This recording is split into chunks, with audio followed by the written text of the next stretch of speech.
Welcome back to J.K. McLeod.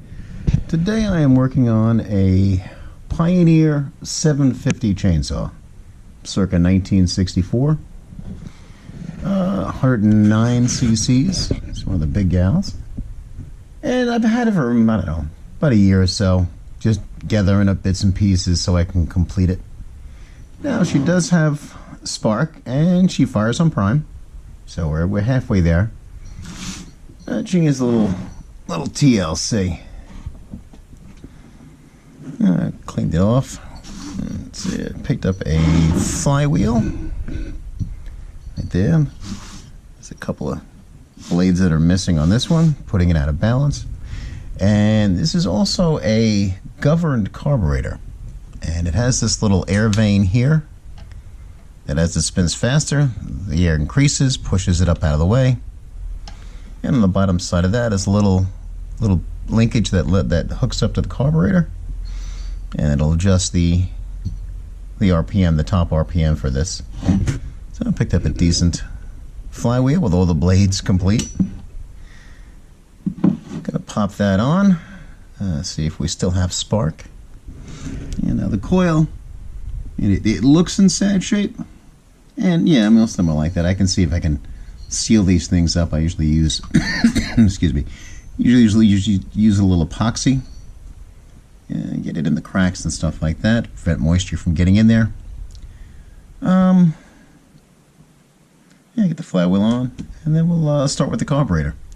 But unlike say the 400, 500, and 600 series Pioneer, the 700, 750, they don't use the venerable Tillotson HL. Yeah, they use an O.M.C. carburetor, Outboard Motor Corporation, which was the parent company of Pioneer. You know, think Johnson and Evinrude outboards. And it's under there. I've already taken it off, pulled it apart. It took me a little bit to find a kit for it, but finally I managed to procure a couple of kits. One is a spare. Now, instead of using a little rubber flap as part of the fuel pump, it has little reed valves. Once we get to that part, I'll show you.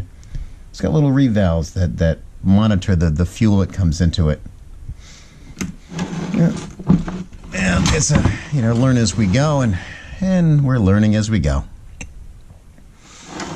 Okay, now 750 came in a couple of configurations. They made a few minor changes.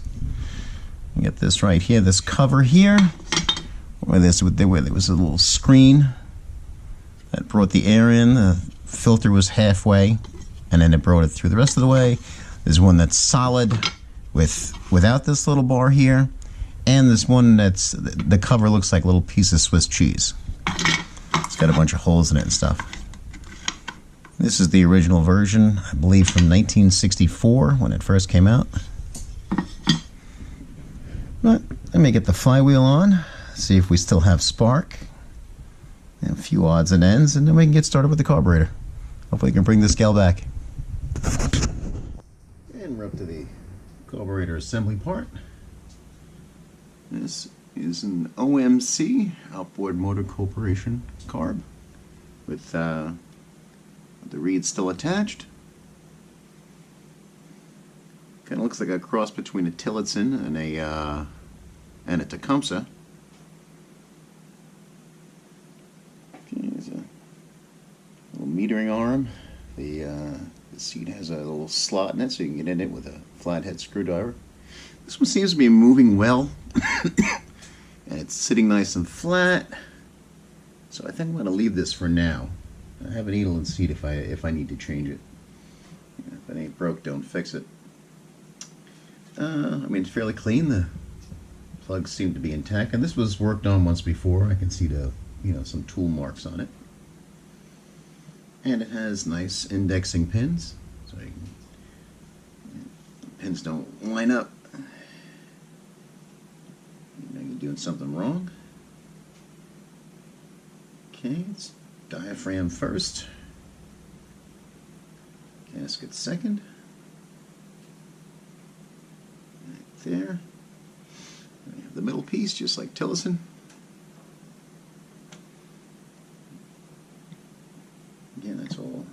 nice and indexed.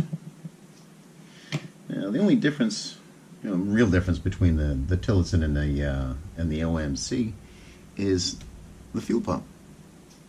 On this one here, it uses two little reed valves to adjust the flow, rather than the rubber flaps we're used to. Let's see if we can, find a Tillotson. There we go. Little Tillotson spare. Let's see here. See if we can find a Tilly pump. Yeah. Not in that gunky pile. But, let's see what we got here. Keep spares just in case. Especially if it's a test part. That makes a great test part, like a spare part. Let's see what we got here. Ah, there we go. There we got the little reed valves here, and let's say the Tillotson got these little rubber flaps that go up and down, seal off the end. Okay, now this one here, using the old one as a guide of which one goes on first. Let's see, match that. Yep, so it would be the diaphragm that goes on first.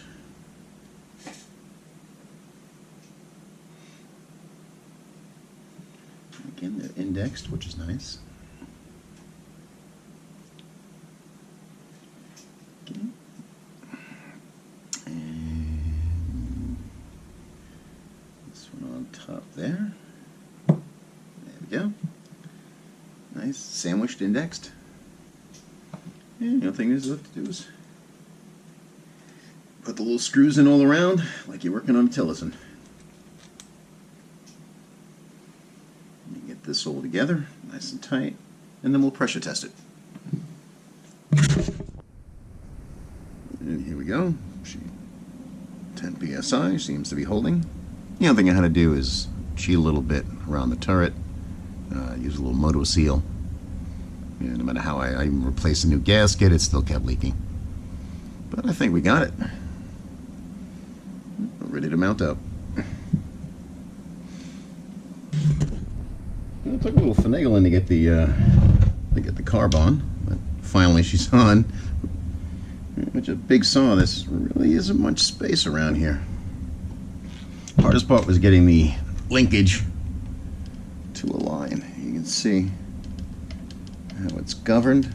Squeeze the trigger, it pushes that little fan forward, and as the wind increases, it pushes back. And a little throttle linkage over here. Notice that it moves the throttle linkage back as the speed increases and the wind increases. And that's kind of how that works. So, let me see if I can cut a piece of fuel line. Hopefully this little makeshift hose I got coming off the primer will hold. And it's not quite the right diameter. Canada is probably a little metric theory, but cut a little piece coming off here down to the carb, put the bowl on, and see what we get from this. See if she if she holds fuel without leaking.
750 back together.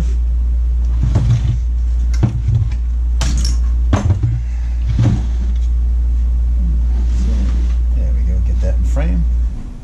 A few more odds and ends to do. I managed to procure the little shield that goes over here. A few more odds and ends. The only thing I have to work on is the primer. It doesn't seem to be priming the way it should. 15 pumps before I leave and start to sputter.